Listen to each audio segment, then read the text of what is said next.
said that Jesus Christ has risen, and he is the open door.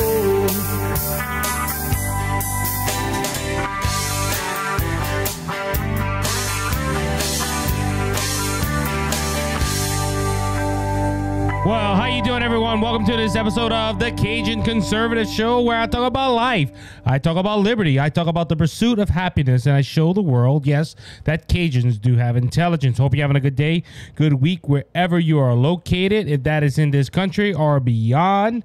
We welcome everybody, every race, every entity, everything. We just you can be from Mars, and if you listen to the show, you're welcome. So ladies and gentlemen, hope you're having a good week. We here in Louisiana, we're in the middle of campaign season, local elections, and I hope you as I think it was my last episode or episode a while back, I talked about people getting involved in your local elections. Please do. I know we got the midterms. I know we got all kind of congressmen. We have all kind of congresswomen running. We got the senators running. We got a lot of races. We got the governorships of a lot of states that are getting involved, or you could say that the national spotlight is on. But ladies and gentlemen, remember, you have local elections. Please go ahead and check out them local elections. And I'm doing my part in this local election for letting things be known and be heard. But look, I'm just be honest with you, ladies and gentlemen. I cannot wait for November 9th. November 9th is going to be a real good day for some and bad for others. I'm hoping it is good on our end because of the Republicans that they're going to get in there. Now, remember, ladies and gentlemen, I'm co-band Dan Bongino. I did not think that this myself. I just listened to some men that are wiser than me, and Dan Bongino says it correctly. The Republicans are not the solutions to all your problems, but the Democrats are the cause of all your problems. Some people will not think that because I'm amazed when I hear people think that, like, Whoopi Goldberg says, "Oh my goodness, Biden is doing a good job," or you have Joyce Behar that that says, "Oh, Biden is doing a good job." How can you say the Biden administration is doing a good job? But anyway, going back to what I was saying. Back on November 9th, it's going to be because a lot of the focus on the midterms will be brought down. Then you have, the end of the 2 months and all that. But ladies and gentlemen, there's a lot of news going on. Now, I like this. I like studying politics, which I'm going to get into this point right here. I want to talk about midterms. Look, ladies and gentlemen, I've been seeing it, and I think it's obvious now that the Democrat Party is running.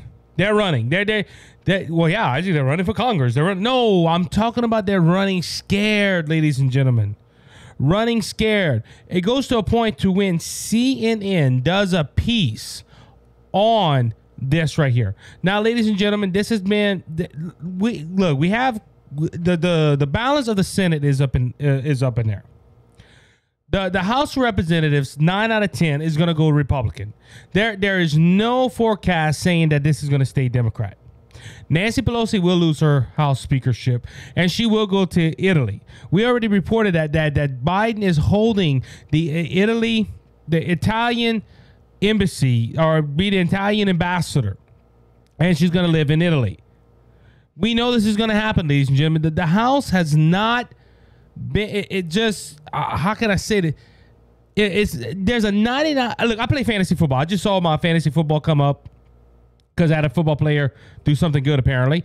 But if you look on a fantasy football and roster or matchup, some fantasy football outlets, Yahoo, ESPN, whoever, shows the percentage of how you might win or not win. And when it's for sure, it says 99%, and there's a 1 chance bar on the opponent that's losing. Is it me or whatever? And that's what I think we're at Congress right now. The Congress has a 99% chance of winning. Why do I say that? Because, ladies and gentlemen, there are races in Oregon. Oregon is deep blue. I'm dark blue, ladies and gentlemen. Oregon has not had a Republican governor, I think, in 40 years. The Republican candidate is in the polls. They're either a little behind or they're tied. And the congressional map over there, they might lose 2 Democrat seats, and it's going to go to Republicans. And ladies and gentlemen, it's the same thing in the Senate. Real Clear Politics, and I get this from CNN, has said Real Clear Politics believes that the Republicans could possibly pick up they can pick up to 52 to 53 seats in the Senate, which would be amazing, ladies and gentlemen. Now, also Rick Scott, he went ahead and reported this on October. The Daily Wire reported this on October 20th, 2022.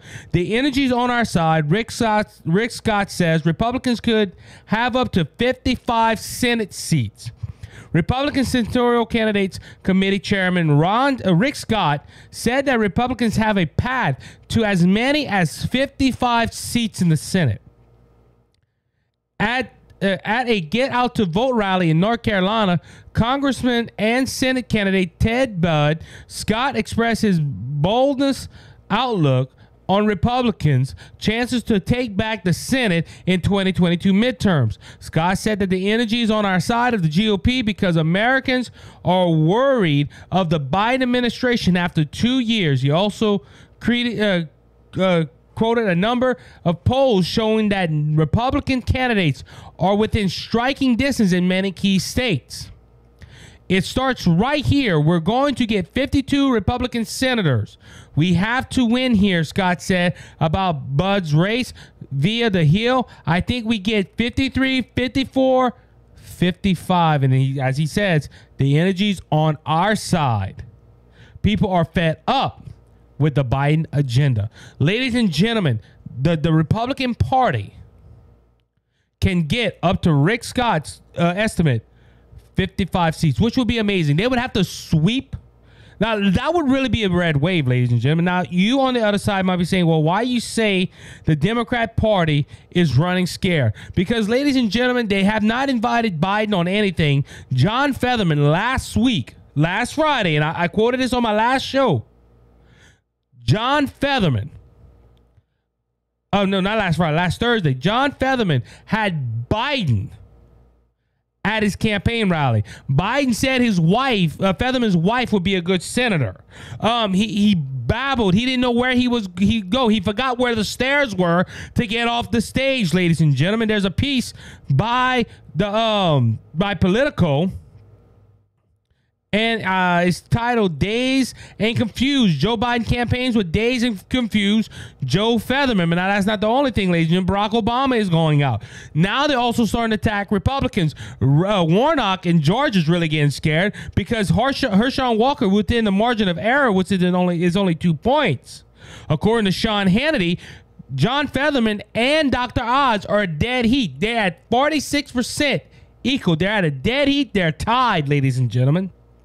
Now, I've been talking about Georgia, and I've been talking about Pennsylvania now for a couple of months. And those are the two races I was watching very closely. Because if John Featherman wins and Herschel Walker lose, well, we lose the Senate. But all of a sudden, ladies and gentlemen, Arizona's in play. Nevada's in play. Oregon a while back was saying they were in play. North Carolina has been in play. Ladies and gentlemen, there is about, for Ohio, we got to think about Ohio as well. J.D. Vance is within 2 points of winning this thing.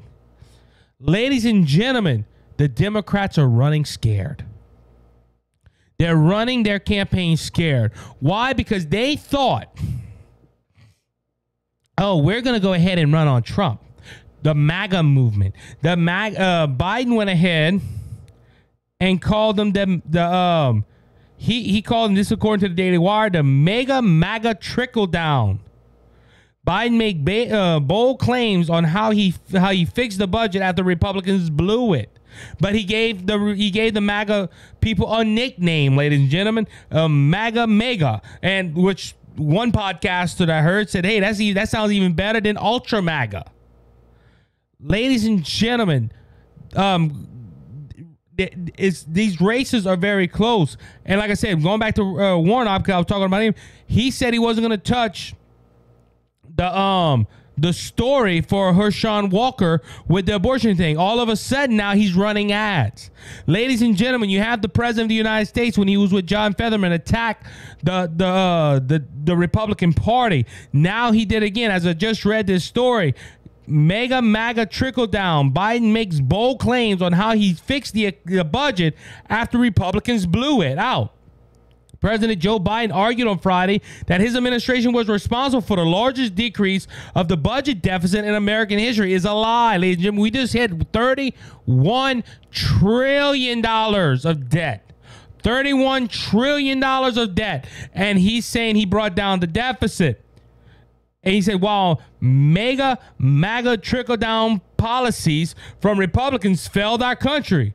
The claim occurred as the national debt surpasses $31 trillion for the first time, implying over $93,000 in lobbyists per citizen and nearly $248,000 per taxpayer. He argued that the nation is transitioning from a historical strong economy, recovering to a steady and stable growth. Biden added that the defect fell by $1.4 trillion this year and $350 billion last year. Ladies and gentlemen, now he's trying to say that the economy problems. And ladies and gentlemen, this is the thing about Democrats. They lie, they don't even know they're lying. I honestly believe Biden thinks he fixed the economy, ladies and gentlemen. From 2016 to 2019, our economy was booming. We had some of the lowest gas prices. The Dow and the Nasdaq was up every day. It passed records beyond records under Donald Trump. But then you had something called a pandemic, which I disagree that we shut down our nation. I agree. I disagree. We shouldn't have shut down our nation, but we didn't know what was going on with this pandemic. We didn't. And ladies and gentlemen, that's why the economy went down. Now Biden is starting to realize, because ladies and gentlemen, last month, the jobs numbers wasn't that great. We did gain a few jobs, but not as much as we were. Why? Because people are opening up and they don't have to hire people no more. This is the fastest job growth in America. Yeah, because you told half of the nation to shut down their businesses. But now the Biden administration, this is why I say they're running scared, ladies and gentlemen. They're trying to find something bad with the Republican Party. They're trying hard to find something that is wrong with this nation. Ladies and gentlemen, this is by far I can't believe that Biden would go ahead and say this. Also, Biden went ahead he was on MSNBC, and he made this quote: "A lot of what we've done on the economy has not kicked in yet, but well, thank the Lord it didn't, because the stuff that did kick in, has put our country on a course to disaster." Oh, whoa, hold on, Isaac. What did the Democrat Party do and Biden do that kicked in that hurt our economy? Well, cutting down Keystone, cutting off permits, opening the border, a lot of stuff went into effect, and it's hurting our nation. I'm not sure about the polls showing voters favor GOP on the economy. During an interview with MSNBC on Friday, President Joe Biden responded to polling data showing people trust Republicans on the economy by stating he's not sure how actual polls are, and a lot of what we've done and we've passed has not kicked in yet. Now, ladies and gentlemen, this is a thing too right here. Polls were gospel just 2 months ago. Shoot, a month ago, polls were gospel to the Democrat Party. Oh, we're winning in Pennsylvania. We're winning in Georgia. Oh, and you heard all straight mainstream media quote poll after poll after poll. But now we're getting polls that are showing that American citizens do not like how the economy is. Biden says, nope, we can't trust no polls.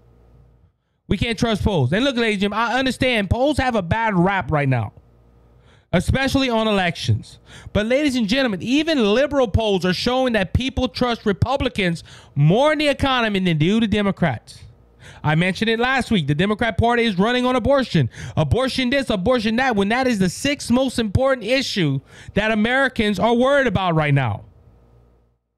But Biden says no. And then he said, well, look, and then he tries to hide it by saying that, hey, half of our stuff didn't pass yet. Now, ladies and gentlemen, this is the same interview that they look like he fell asleep on the interview. I'm just saying. But ladies and gentlemen, they're starting to get Biden out. They're starting to do things that I just can't fathom right now. Ladies and gentlemen, these midterms are going to be some of the worst nightmares for the Democrat Party. The Democrat Party don't know what to do with itself. Ladies and gentlemen, they're going to fall, and they're going to fall hard. And ladies and gentlemen, when you have the president of the United States telling people, "Hey, everything, nothing kicked in yet," or he's trying to make excuses why it's bad like this, but to him, this isn't bad. This is good. I got one more story that I want to bring out. Biden says Republicans will crash the economy if they win the midterms. I just mentioned, under the leadership of President Donald Trump, our economy was one of the strongest. We were energy independent. We had, we did. The only thing Trump spent money on was the military. He upgraded a lot of stuff that we had outdated in the military. But President Joe Biden claimed Friday that the Republicans are opposed to crash the economy and make inflation worse if they win the midterms. The Republican leadership in Congress has made it clear they will crash the economy next year by threatening the full faith and credit of the United States for the first time in our history, putting the United States in deficit unless we yield to their demand to cut Social Security and Medicaid. Biden said while speaking at a historical defect reduction, let me be clear, I will not yield. I will not cut Social Security. I will not cut Medicaid, no matter how hard they work at it. The president added, calling the Republicans' economical plan MAGA trickle down.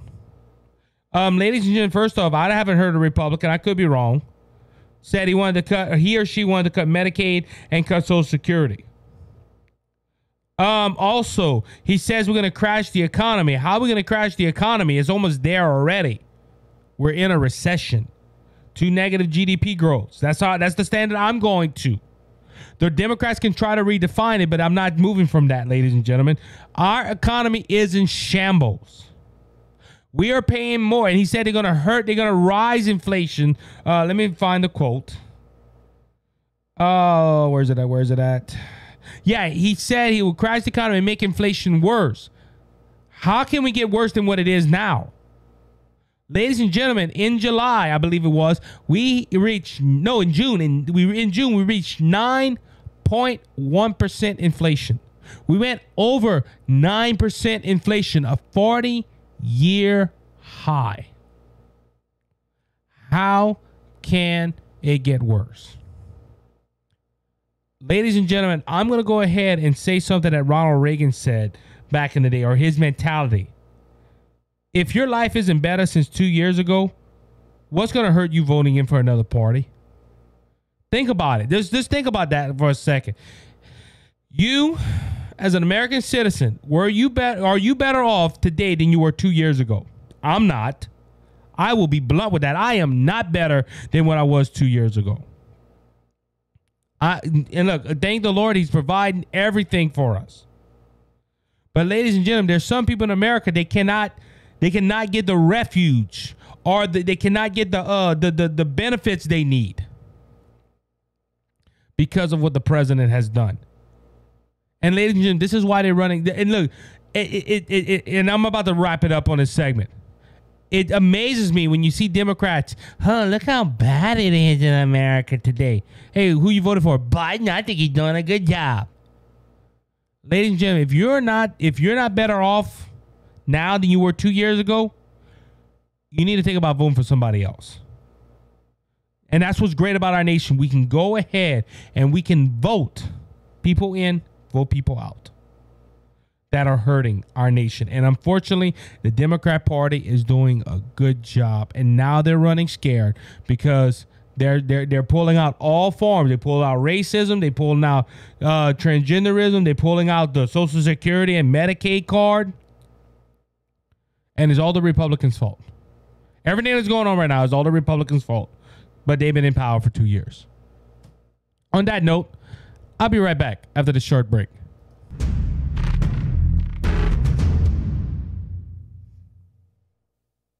How you doing, everyone? Isaac here. I'm the Cajun Conservative, and I want to thank Brother Lanny Hayes from Hayes' Dump Truck Service for their generous support of the Cajun Conservative and Brothers Just Searching. Hayes' Dump Truck Service serves the Lafayette and surrounding areas. If you have any job that you need done, like cleanup or hauling material to your job site or your home, we haul limestone, we haul sand, we haul topsoil, any type of material you need.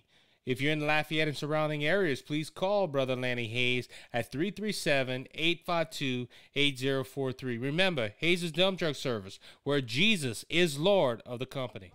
With your blood, cleansed and made us whole. Not one hoof, not one soul. All right, everybody, we knew it was coming. Also, welcome to, well, you knew the second segment was coming anyway. The second segment of the Cajun Conservative Show. We knew this all was coming, ladies and gentlemen. Yes, but it's official now. The January 6th committee issued subpoenas to President, I was about to say Joe Biden. Biden would never go in front of a committee. But President Donald Trump, that was reported by Fox News. Also in the same day, Fox News reported, and it was all over, that Steve Bannon, the one, he defied the January 6th committee, and they put him as a contempt of Congress. So he has to spend 4 months in prison, ladies and gentlemen. Mike Manafort never did that. You had some people that were part of Russiagate. They was having a trial. I don't think they're going to jail right now that I'm aware of. You have people that have been on the Democratic side that done horrendous crimes, ladies and gentlemen, and they never saw no jail time.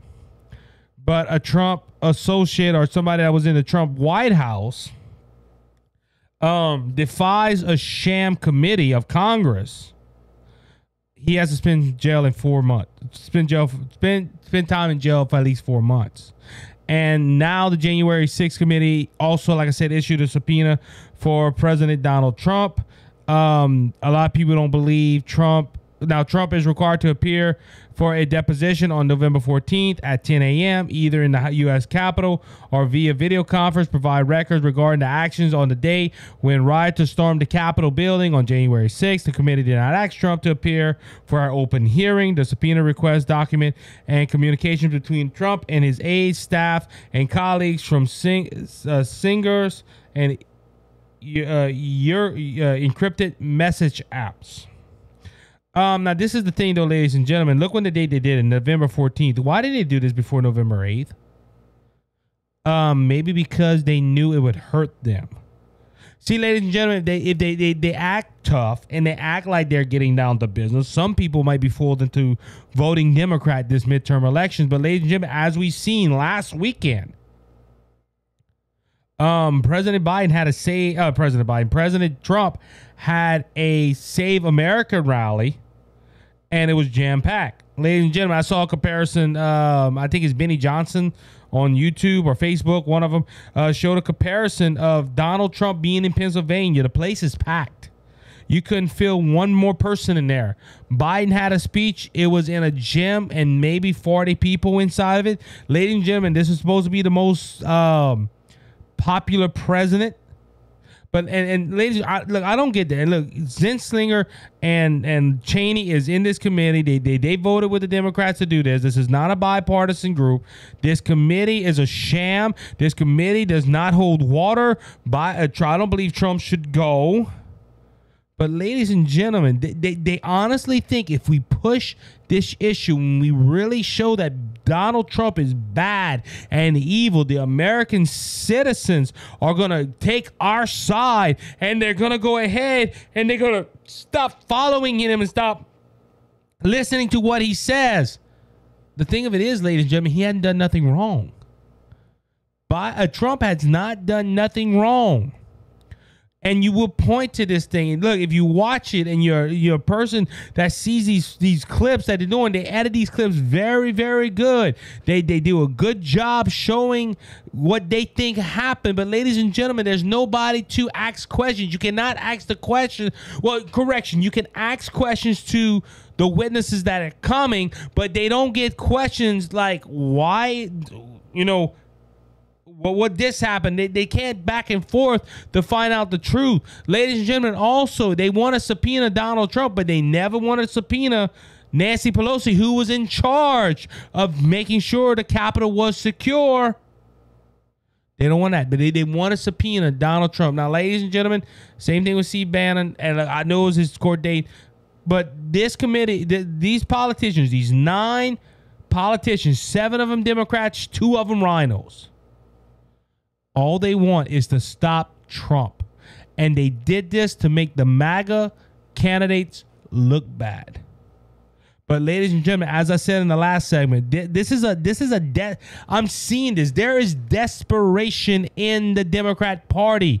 They thought they were going to ride. And like I said, I don't know why they thought this, ladies and gentlemen, but they thought that we're going to push Trump. We're going to go ahead and push MAGA. We're going to go ahead and make them sound bad. And ladies and gentlemen, these politicians don't realize that 74 million people voted for Donald J. Trump. 74 million, ladies and gentlemen. Yes, 81 million supposedly voted for Biden. But supposedly 74 million voted for Trump.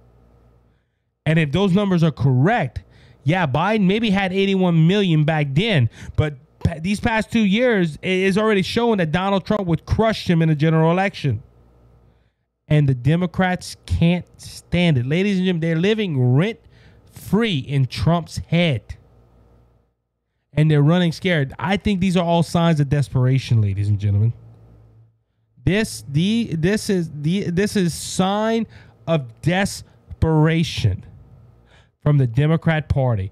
They're trying so hard. And ladies and gentlemen, they're trying to hide their own problems. I mentioned that in the front. I know I'm continuing on from the first segment. Biden had the nerve to say that the Republicans were going to go ahead and they were going to go ahead and crash the economy. The economy's on its way to crashing right now, and it's because of the Democratic policies. The last story, as I talked about, of him trickling down the debt and him fixing the budget and him. Ladies and gentlemen, he added on to the debt. That's why it don't make sense. But you have these Democrats that are thinking that this is how people in America want to live. No, ladies and gentlemen, we want to live the American dream. We want to go ahead and go forward. We want to go ahead and provide for our families and make a living. Now, ladies and gentlemen, this is the issue right here. They really think this. And it's sad. It's sad. Also, on Friday, the 21st, federal court freezes Biden's student loans blowout. A federal court appeal temporarily freezes President Joe Biden's controversial student loan bailout. Friday, the U.S. Court of Appeal for the 8th Circuit ordered that the Biden administration not begin canceling student debts after millions of people begin signing up for the program. The court granted administration stay while it considers a request for an injunction from 6 states, Arkansas, Iowa, Kansas, Missouri, Nebraska, and South Carolina, that are seeking to block Biden's program. The states say that Biden did not have the right to act without congressional approval. Well, if you think about it, these states are correct. Because it's supposed to be the state, supposed to be Congress that passes money and passes things like this. Now this is why people are upset, ladies and gentlemen. I have a good friend that I went to a concert with last Friday, and this story broke while we were in line at the concert. We were waiting to go see the artist that was performing, and I showed him this, and he looked at me. He said, "Well, why should I have to pay my debt?" Now, this man is a business owner. He has went to college. He paid his student loans off. He did right. But ladies and gentlemen, people in America want the government to cancel their student loans. When they got them loans, they should have been aware that they had to pay that back, and they were. But now the federal government, now, ladies and gentlemen, this is all, look, like I said, this is kind of sketchy. Why did Biden want to do this all of a sudden now? It's for votes. You can't tell me different. You can't tell me, no, Isaac, you're not. No, this was not. This is really to help the American people and help the young people of America to succeed. Because when they get out of college, they have so much debt that they can't live and they can't survive. And that's why they're living in mama's basement. But that's not true, ladies and gentlemen. Look, student loan debt. I thank the Lord I never, ever went to college. And it's not because I didn't want to learn. If I had the opportunity to go 9 out of 10, I probably would have went, but I didn't. I didn't feel like I needed it. And that's not for everybody else. If you want to succeed in your field and you need to go to college, well, go to college and do it. I just never thought of going to college. And ladies and gentlemen, I always thought if I would go to college, how would I pay it?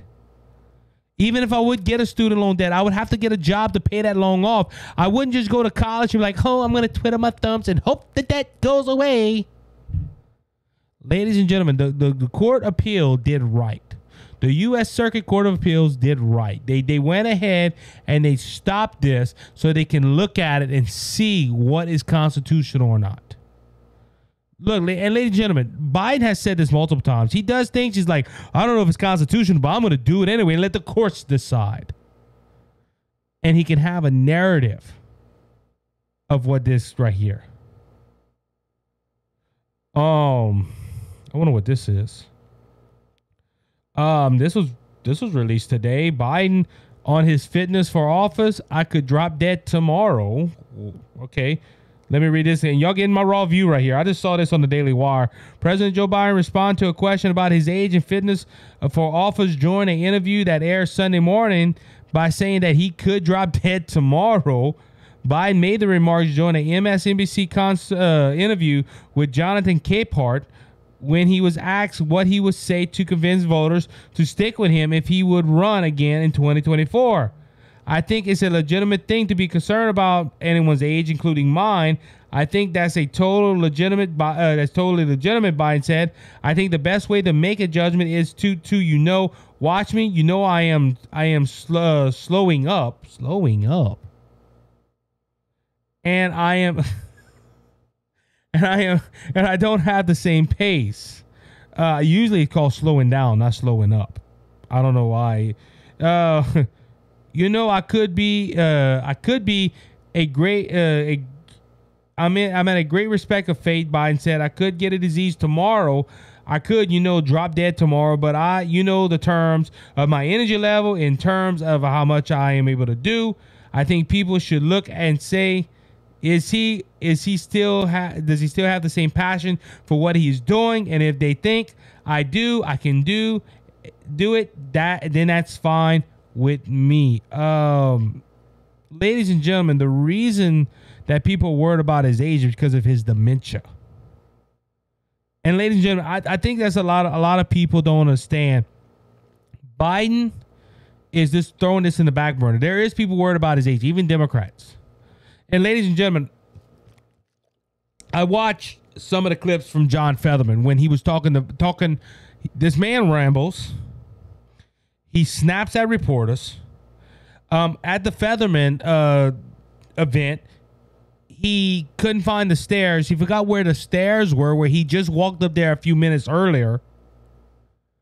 And I think this is why people are worried about his age. And ladies and gentlemen, look, I'm going to be honest with you. This is hard to watch. This is a sitting president suffering like that. I did not like Barack Obama, but at least I know Obama had all the marbles in the shelf, or all the marbles in the bag. Biden has some marbles in the bag, but he has a big hole at the bottom, and they're slowly dropping out. I think this is why America is worried. And for him to come out and say, I could drop dead tomorrow, ladies and gentlemen, that'll be horrible. That a U.S. sitting president passes on. And look, ladies and gentlemen, this is just, I don't know why he would say something like that, but that is not unifying, and that is not encouraging to me. Like I said, that wasn't in my notes. I was on the Daily Wire's website, and I've seen it. All right. And ladies and gentlemen, I'm going to be honest with you. You might be saying, well, he's quoting a lot of news stories and giving us a lot of his opinions. I really didn't have nothing scripted today. I tried and nothing would. So, I was like, hey, I'm going to look at my notes because a lot of these stories are important. I think you, the listener, needs to hear it. Now, I'm happy that we live in America. I wrote that. I'm glad I live in America and not Canada. Because, ladies and gentlemen, Justice Trudeau is ruining that country. If you live in Canada, God bless your heart. I will pray for you. Because, ladies and gentlemen, some people are calling Justin Trudeau Fidel Castro 2.0.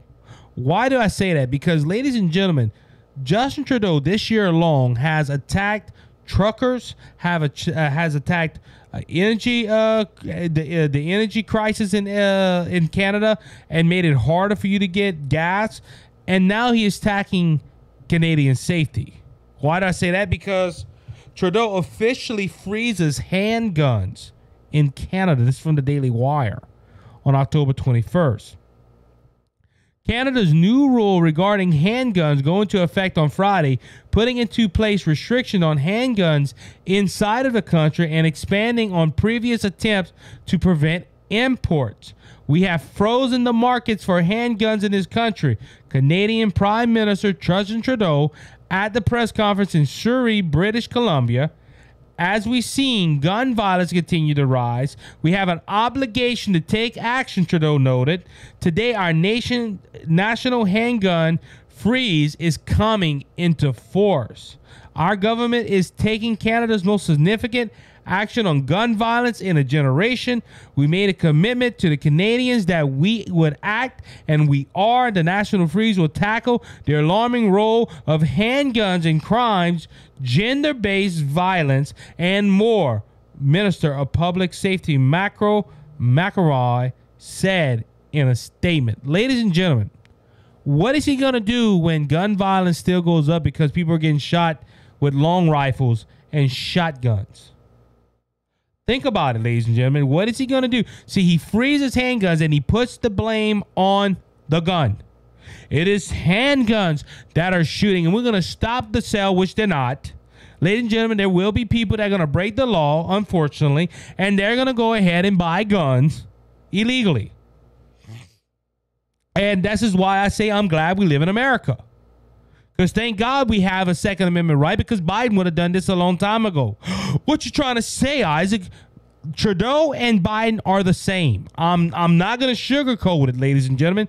Biden and Trudeau are the same. They're socialists. They are communists at heart.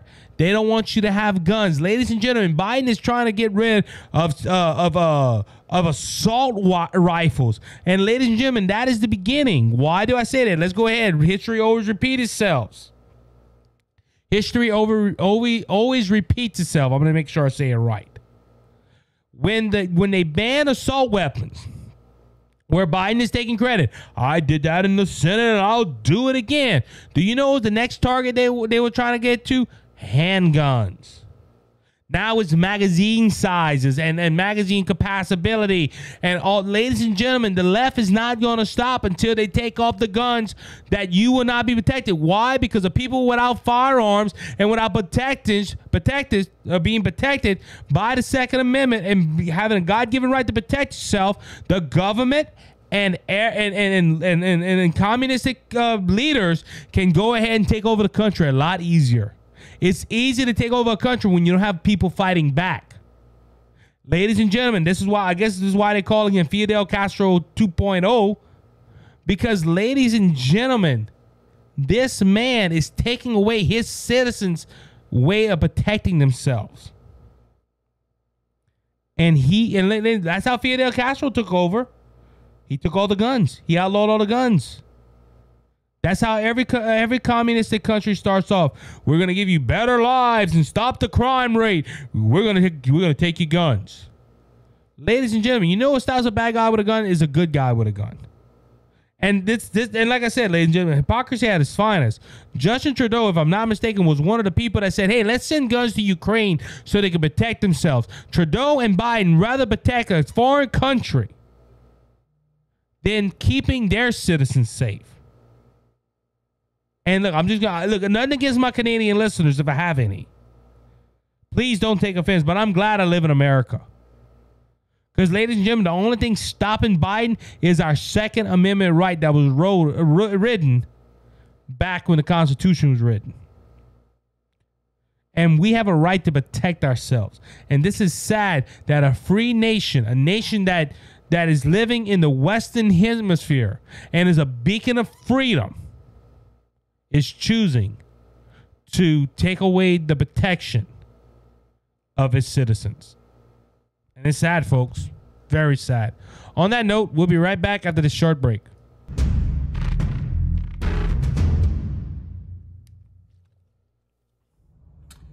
Cheers and good on you, boys and girls. My name is Scott Ford, and I have a show on Rumble. It's the Scott Ford Show, all in one word, the Scott Ford Show, and it's on Rumble. And I also have a motivational success show on YouTube. So go ahead and subscribe and ring that bell. That would mean a lot to me. Enjoy your life. Thank you, Isaac. God bless. You're my peace of mind when this old world seems to get me down. All right, everybody, welcome back to the third and final segment of the Cajun Conservative Show. I have forgotten that Lisa Murkowski is running in Alaska, and she does have a chance to not win her seat. And what is bringing this up, because I did bring this up into the show before, the Daily Caller, not the Daily Caller, the Daily Wire, correction, reported that Republican Senator Murkowski says she will vote for Democrat running against Sarah Palin. Now, ladies and gentlemen, Sarah Palin is running for the congressional seats. It is held by a Democrat now. The former seat owner, I can't think of the guy's name, but he passed away.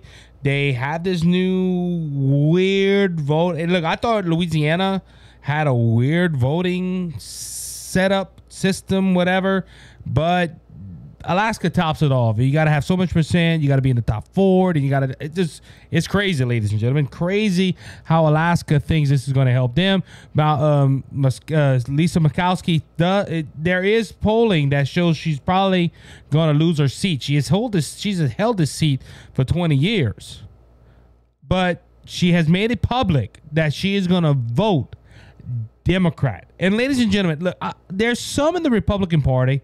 I talked to a good friend through Messenger, and we were talking about the Arizona Senate race, and we was talking about, and we brought up, as I brought up in I think in the first segment, where they believe that the Republican Party is going to win more Senate seats than previously thought.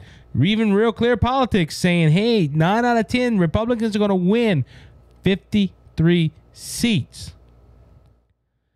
And look, I'm not going to quote his words, but he told me, hey, Isaac, don't be surprised if the Republican Party screws this up. He used other language. This is a PG version of the show.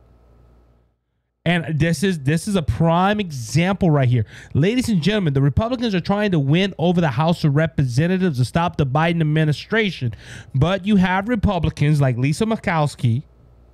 Hey, I'm going to vote for the Democrat, and I'm going to endorse the Democrat. And of course, you might say, I never endorsed her, but you're voting for her. You are putting your support behind her or him, whoever. Let's see. Let's see. The Democrat, he replaced Don Young. Mary, as a woman. So her, you're going to go ahead and you're going to support a Democrat that's going to help the Biden regime, ladies and gentlemen.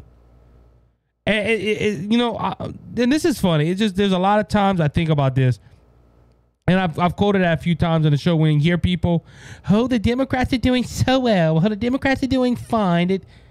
What have they done? And ladies and gentlemen, I like how people think Democrats are going to be bipartisan. You ever saw that? oh, they're fair and they're balanced, and they're going to look at both sides of the issue. No, they're not. There's few Republicans that do that. But ladies and gentlemen, you have now let's be fair. The reason she said now this is now at least she gave an honest opinion on this. A reporter with the newspaper out there asked the senator if she planned on putting Palana's name first on Alaska's first ranked choice voting ballot in November. Murkowski said, "Yes, I am," later explaining that Mary is a friend. We have been friends for 25 years, and the fact that we're Republican and Democrats had never interfered with our friendship. Okay, so you're just voting because she's your friend? With air quotations? What about her policy? There's a reason why you're a Republican and she's a Democrat. Oh, but we're friends. Hey, wait. If that's the case, I got friends that are Democrats right now. I got one dear sister in the Lord that's a hardcore Democrat. Love them to death. They're pastors. I love them to death. They're good people. But we disagree with each other politically. And if I had to endorse her for a candidacy, I wouldn't. Why? Because I'm a Republican and my views line up different than her. But if I would just close my eyes and say, oh, she's a friend, heck on her being a Democrat and thinking that this is wrong and believes this is right and that's right. Now, ladies and gentlemen, don't get me wrong. There are some Democrats that are Bible-believing Christians. They just don't care about the party and they haven't changed their name. I got examples of that too. But for Lisa Murkowski to come out and say, I'm going to vote for her because she's my friend, and you have Sarah Palin and other Republicans that will help us stop the Biden administration and the regime of the Democrat Party. No, I'm going to close my eyes. She's a friend. What if that friend votes with Biden so many times? Or a lot of times? Or all the time? Oh, I'm not going to attack her because she's my friend. Ladies and gentlemen, you don't vote. And that's like, look, there was a local story that we broke here at BGS Media on Facebook, and it had my good friend Michael Lunsford on there talking about a local politician that connives and he did certain things to get his way in a certain committee. He broke rules. He went against the bylaws and all that stuff.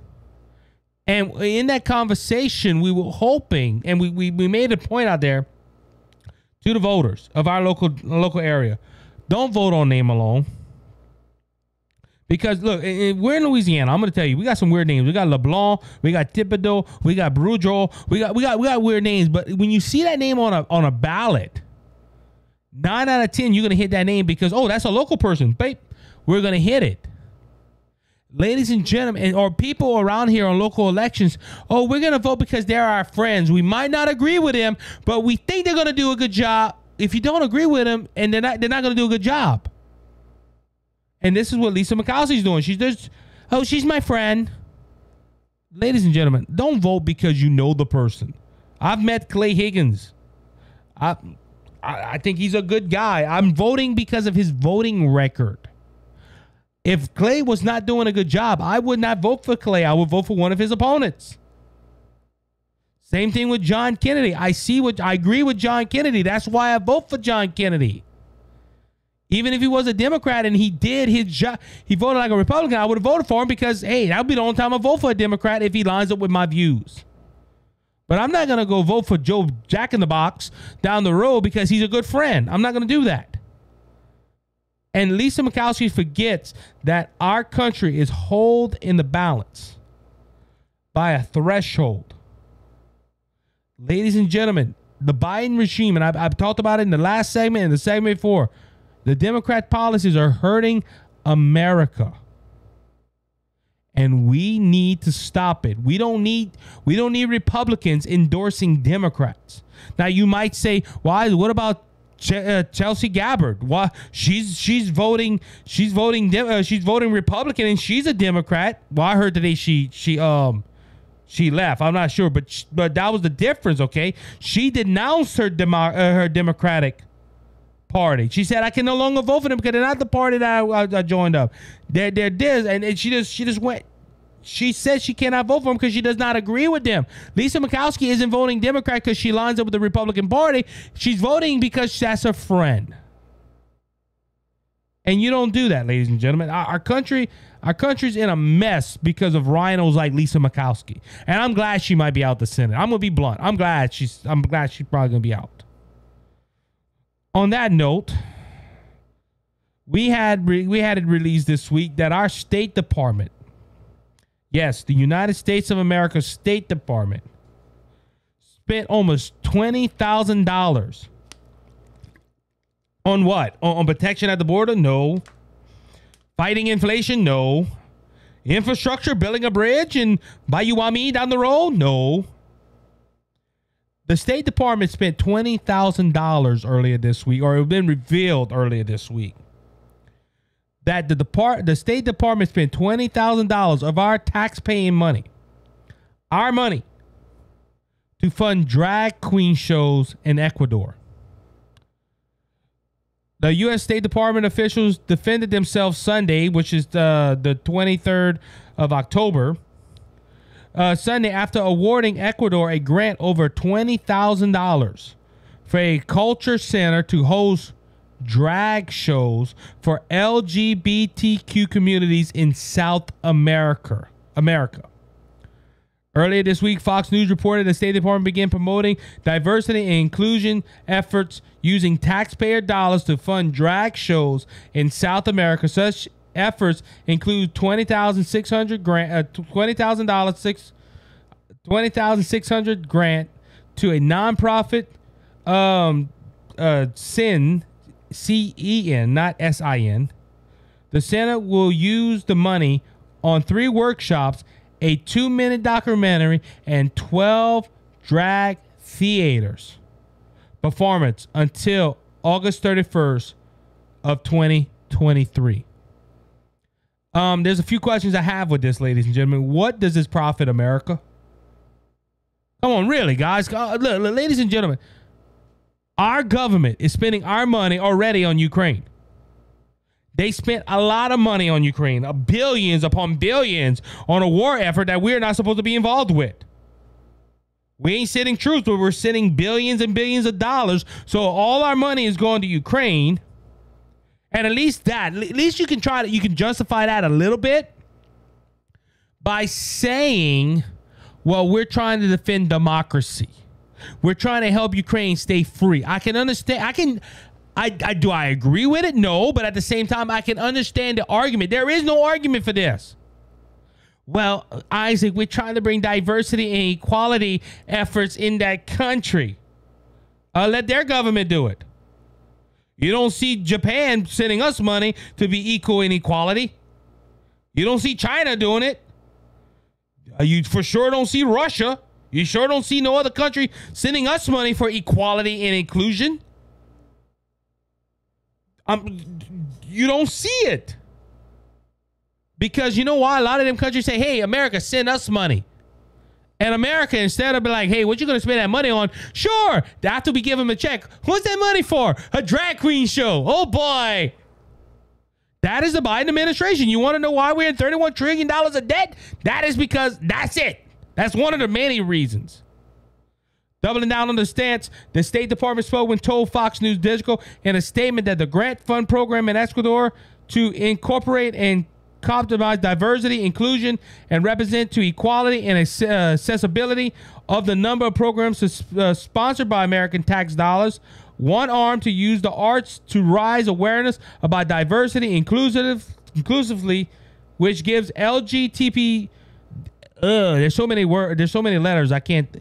Let me try it again. LGBTQ people a outlet to express themselves freely and safely. In Ecuador?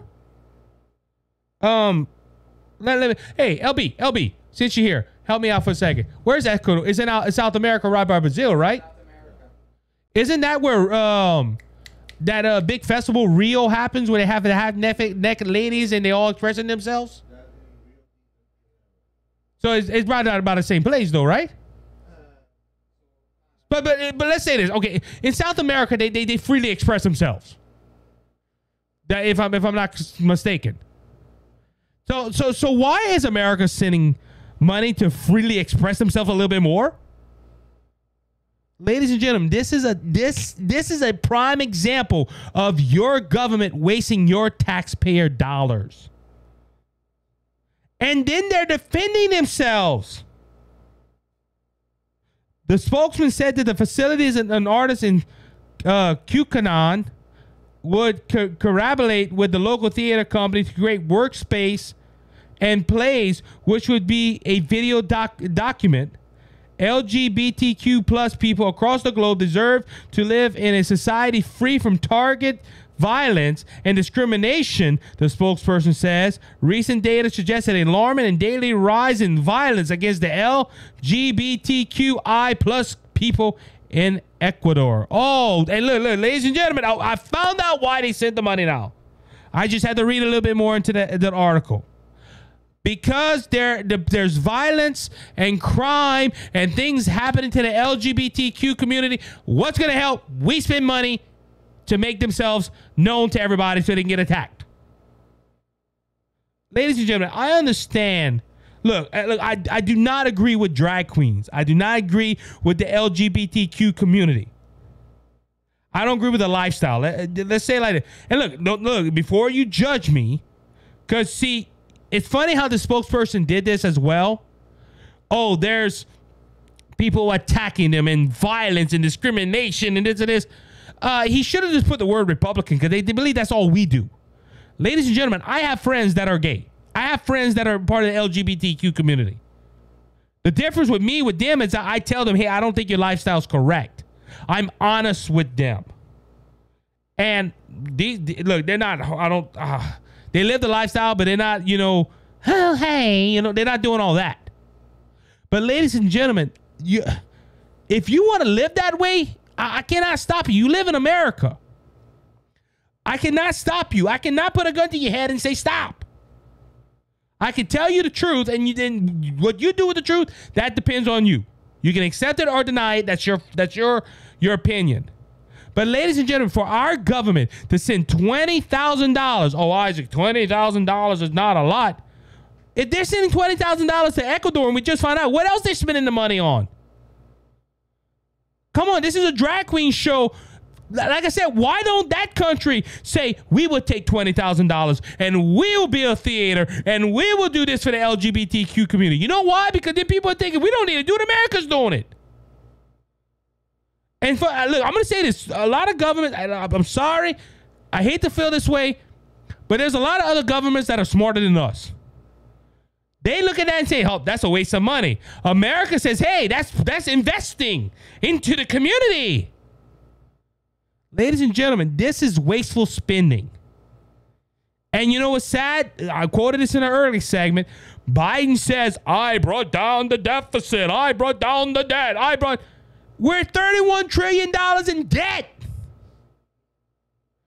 But of course, I forgot. This is the Republican fault. I can hear the spin on this. Oh, the reason we have to spend this money because of these stupid, ignorant, no good, racist, homophobic Republicans that don't want people to live their life and to be free, and then they have hardship because they can.